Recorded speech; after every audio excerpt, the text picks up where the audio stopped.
2 months ago, I bought one of my all-time dream cars, Willys Jeep. Although it's not really a Willys, it's a Ford GPW from 1942, and it's been an absolute ball to own this thing. Took it to a car show, go to the pub in it.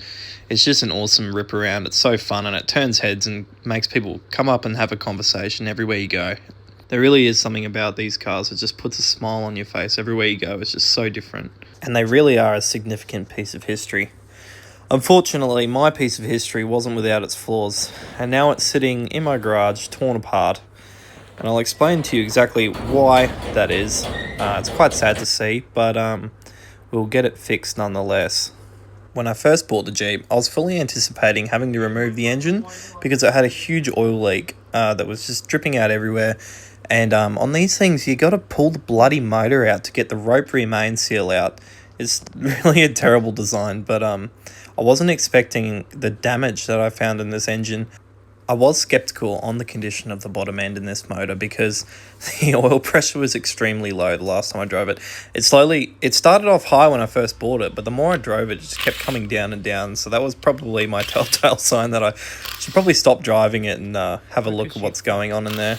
So to kill the two birds with one stone, it was best just to pull it out and disassemble the engine and have a look at what was happening in the bottom end and why the rear main was leaking so terribly. It became immediately apparent what the issue was. There was tons of metal in the bottom of the sump, and once we took the caps off and the main bearings, they're just, the bearings were in terrible condition. Not so bad now because we can get parts. Like, you can get literally everything for these cars. So it's a bit of a sigh of relief. I was worried that, you wouldn't be able to buy stuff for it.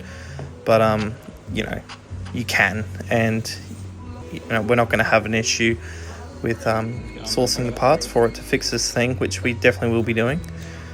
So I'm looking forward to being able to drive it again because it's been sitting in the garage and I have to keep looking at it. I just want to get in and drive around. So here we got the engine out of our Ford GPW.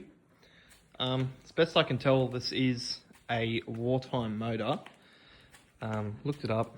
Apparently, correct me if I'm wrong, but the casting molding on this water pump here, if it's rounded off like that, tells you that it's most likely a during the war engine. And as best I can tell, I don't think Ford continued producing this engine after the war. So the fact that it's stamped GPW, I believe it is a wartime engine. It's highly unlikely that it's the original, though, extremely unlikely, because they went through these things like crazy. And I don't know, they're not the most reliable thing in the world, in my opinion, but all the history books seem to say otherwise. But I think they just did the job, and that's all they needed to do. But after owning the Jeep for a little while, did the head gasket on it. It overheated on us. Done the head gasket. That was no fun because studs were all seized on it. I did that and it was great, and took it out to Gatton to go to the military museum there, and on the way back it pretty well lost all of its oil pressure. So that was a really, really good reason to take it apart. The other really good reason to rip the engine out was it was absolutely hemorrhaging oil out the back. That's because, well, that's the remainder of the rope rear main seal, which sits in this groove back there, and that's the only thing that's holding oil from spewing out the back of the engine, and it was absolutely torn up. So it was literally just pouring oil out every time we'd run it. But yeah, a bit of a telltale sign of what happened here. You can sort of see the bearings don't exactly look ecstatic, and there is a reason. This engine got rebuilt not too long ago. When I say not too long ago, I mean kilometers wise, it was probably like 15 years ago. These things sit around so often, but the problem is sitting around actually hurts them more than driving them. You can see by the piston ring marks and balls where it's just been, the motor's just been like stationary for like a long time. You just get these marks and stuff, and yeah, sitting does not do any favors for the cooling system and the rust scale that builds up inside the block either.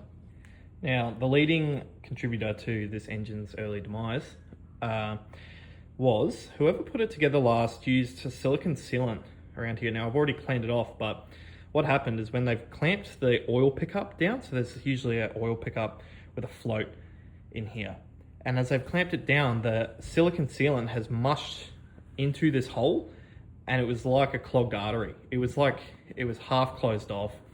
So basically, we were driving this thing around, it was absolutely starving itself for oil, and it's led to everything getting, just starved of oil, wasn't getting enough lubrication, and that's really done a number on these bearings. And yeah, it's just everything got loose and it's just lost oil pressure. So didn't seize or anything like that, so it's very much savable, and even if it did, we would still save it anyway, because something like this is less of a, oh, it's just an engine for a car, whatever. This is more like a relic that should be preserved for the next generation. So it's really important that we keep these things running and keep them going, because if there isn't people out there fixing them, they will just get lost to time. Here we got the crankshaft for it. It is really not happy, but it is not the worst in the world. Now, I will probably not be running this crankshaft again. We're lucky enough that we got really passionate people that own these things, and they make sure that we have the parts available to keep them running. Mill spares and Marathon spares are my local part suppliers. So Marathon will actually call them up. They can do a exchange crankshaft for me. They'll have it ground with bearings to suit. Yeah, because this one, I could have got it ground, but where the rear main seal's got to sit, there's a ton of pitting, and some people say, you spray weld.